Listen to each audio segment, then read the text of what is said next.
ఇక్కడికి ఇచ్చేసిన పాత్రికేయ మిత్రులకు అలాగే నా డ్రైవర్స్ యూనియన్ ఆఫీస్ సభ్యులందరికీ పేరు పేరున నమస్కారాలు తెలియజేసుకుంటామన్నా. నా పేరు కదిరి భాష, తెలుగు సినిమా డ్రైవర్స్ యూనియన్ ప్రధాన కార్యదర్శి అన్న. ముఖ్యంగా ఈరోజు మనం ఈ పెట్టుకున్న ప్రెస్ మీట్ ముఖ్యాంశాలు ఏంటంటే, దాదాపు ఈ సినీ పరిశ్రమలో 35 సంవత్సరాల నుంచి పనిచేస్తున్న మా సీనియర్ సభ్యులు, జూనియర్ సభ్యులు అలాగే మేమందరం పనిచేస్తుంటున్నామన్నా. అయితే 13 రోజుల నుంచి నిరసన వ్యక్తపరుస్తున్నామన్నా వేతనాల గురించి. అది మీకు అందరికి తెలిసిన విషయమే. మొదటి రోజు నుంచి ఈ 13 రోజుల వరకు రోజు రోజున పాత్రికేయ మిత్రులు ఎంతోమంది మాకు అందరికీ సహకరిస్తూ మేము అనుకున్నాము, మీ కష్ట సుఖాలను ఇక్కడ వాళ్ళకి వినపడేలాగా మేము ముందుకు తీసుకెళ్తున్నామని చెప్పి సహకరిస్తున్న ప్రతి ఒక్క పాత్రికేయ మిత్రులకు కూడా పేరు పేరున ఆదాభివందనాలు తెలియజేసుకుంటామన్నా మీ అందరికీ.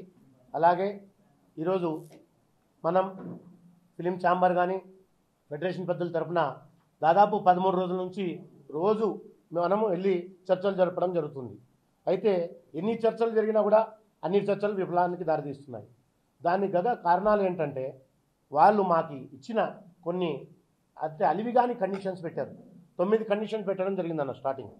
అయితే కాలక్రమేణా మనం చర్చలు జరపంగా ఆ 9 కండిషన్లు కాస్త 4 కండిషన్లకు వచ్చినాయన్న. ఆ 4 కండిషన్లు కూడా ఎలా ఉన్నాయంటే, కనీసం ఏ ఒక్క కండిషన్ కన్నా 9 నుంచి 5 కండిషన్లు ఒప్పుకున్నాం. ఈ 4లో కనీసం 1, 2 ఒప్పుకొని మనం ముందుకెళ్దామని మేము అనుకుంటున్నా, ఏ విధంగా చూసుకున్నా కూడా ముందుకెళ్ళే పరిస్థితి లేదు. ఒక కండిషన్ ఎలా ఉంటుందంటే, ఉదాహరణకు మీకు ఒక 2 కండిషన్లు చెప్తాను. ఇప్పటివరకు మేము ఆదివారం కానీ ఈ ప్రభుత్వ సెలవు దినాల్లో ఎప్పుడైనా మేము పనికి వెళ్తే డ్రైవర్ సోదరులం కానీ కార్మికులం కానీ డబల్ కాల్ షీట్ అని ఒకటి ఇచ్చేవాళ్ళు అన్నమాట. అంటే హాలిడే రోజు కూడా మీరు పనికి వస్తున్నారు అంటే 10 రూపాయలు వస్తేనే కదా మేము హాలిడే రోజు కూడా సెలవు దినం కూడా భార్య పిల్లల్ని వదిలేసి మేము పనికి వెళ్తున్నామంటే 10 రూపాయలు వస్తాయి కష్టపడితే అనే ఉద్దేశంతో మీరు వస్తున్నారు కాబట్టి డబల్ కాల్ షీట్ తీసుకోండి అనే విధంగా ఉండేది ఇప్పటివరకు. ఇప్పుడు కొత్తగా వీళ్ళు పెట్టిన కండిషన్లో ఆ డబల్ కాల్ షీట్ మేము ఇయ్యము, ఓన్లీ సెకండ్ సండే మాత్రం డబల్ కాల్ షీట్ ఇస్తాము, ప్రభుత్వ హాలిడేస్ ఉన్నాయి ఇస్తాము. నెలలో 4, 5 ఆదివారం, ఒకసారి 5 ఆదివారం కూడా వస్తుంటుంది. మొదటి ఆదివారం డబుల్ కాల్ షీట్ ఇయ్యము, 3వ ఆదివారం డబుల్ కాల్ షీట్ ఇయ్యము, 4వ ఆదివారం డబుల్ కాల్ షీట్ ఇయ్యము అనే విధంగా వాళ్ళు మాట్లాడుతున్నారు. అన్న, ఇప్పటివరకు సెలవు దినాల్లో ఏ కార్మికుడైనా సరే కుటుంబాన్ని వదిలేసి పనికి ఎందుకు వెళ్తాడంటే 10 రూపాయలు ఈరోజు ఎక్కువ వస్తుంది, ఎక్కువ వచ్చిన 10 రూపాయలతో మనం రేపటి రోజు మన భార్య పిల్లల్ని పోషించుకోవడానికి ఉపయోగపడుతుంది అనే ఉద్దేశంతో మేము పనికి వెళ్తాం. అయితే ఇప్పుడు ఆ సండేస్ కూడా డబల్ కాల్ షీట్ ఇయ్యమనే విధంగా వాళ్ళు మాట్లాడుతున్నారు. ఈ కండిషన్ ఒప్పుకుంటే మేము కష్టపడ్డ ప్రతిఫలానికి మాకు ప్రతిఫలం రావట్లేదనే ఉద్దేశంతో మేము ఆ కండిషన్ ఒప్పుకునే పరిస్థితిలో లేమని చెప్పేసి ఈ విధంగా మన పెద్దలకు తెలియజేసుకుంటున్నామన్న. ఇంకో కండిషన్ అన్న, మాకు ఇప్పటి వరకు కాల్ షీట్ టైమింగ్స్ ఉదయం 6 గంటల నుంచి సాయంత్రం 6 గంటల వరకు మొదటి 12 గంటలకు ఒక కాల్ షీటు, తర్వాత 6 గంటల నుంచి నైట్ 9:30, 10 లోపు చేస్తే 1.5 కాల్ షీటు, అంటే ఉన్న కాల్ షీట్ని సగం ఎక్కువ అనే విధంగా ఉండేదన్న. ఇప్పటికీ మా డ్రైవర్స్ యూనియన్ కాల్ షీట్ వచ్చి 1195 రూపాయలు అన్నారు. ఇప్పుడు వాళ్ళు అన్నట్టుగా 9 to 9 కాల్ షీట్ పెట్టుకుందాం, సింగిల్ కాల్ షీట్ ఇస్తామని అంటున్నారు. దానివల్ల మా కార్మికులు నష్టపోయేది ఏంటంటే, ఇప్పుడు మాకు వచ్చే call sheet single call sheet 1195 రూపాయలు, హాఫ్ కాల్ షీట్ వాళ్ళు పెంచి ఇచ్చినా కూడా మాకు వచ్చేది 1893 రూపాయలు, ఏది విత్ టిఫిన్ బేటాతో కలుపుకొని. ఇప్పుడు వీళ్ళు ఏ విధంగా మాట్లాడుతున్నారంటే 9 to 9 చేసుకుంటాం, సింగిల్ కాల్ షీట్ ఇస్తామంటున్నారు.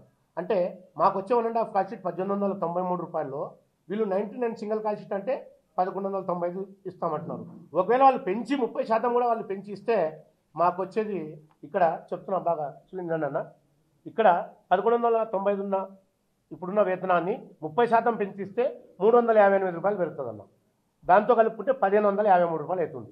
సరే కాదు, ఇంకా 10% ఎక్కువ పెంచుతాం, 40% అనుకోండి, 1195 ప్లస్ 478, 1678 రూపాయలు అవుతుంది.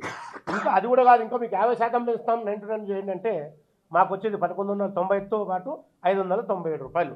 అంటే 9 to 9 ఒక సింగిల్ కాల్ షీట్ వీళ్ళు ఇస్తే వీళ్ళు మాకు 50% పెంచి ఇచ్చినా మాకు అక్కడికే వస్తుంది. అది మీరు గ్రహించండి. అంటే ఇప్పుడు ఇన్ని సంవత్సరాలు కష్టపడి 3 సంవత్సరాలకు ఒకసారి అగ్రిమెంట్ చేస్తాం, 30% పెంచుతామని మాట ఇచ్చిన పెద్దలు ఆ మాట తప్పే విధంగా, ఆ మాటని దాటవేసే విధంగా ఇయ్యను అని చెప్పకుండా మీకు పెంచుతాం సంవత్సరానికి 15%, మళ్ళా సంవత్సరానికి 5%, మళ్ళా సంవత్సరానికి 5% అంటున్నారు. అంటే అక్కడ కూడా 30% ఇంకా రాలేదు వాళ్ళు. మనం వాళ్ళ కండిషన్స్ ఒప్పుకుంటే మొదటి సంవత్సరం 15%, రెండవ సంవత్సరం 5%, మళ్ళీ సంవత్సరం 5% అంటున్నారు.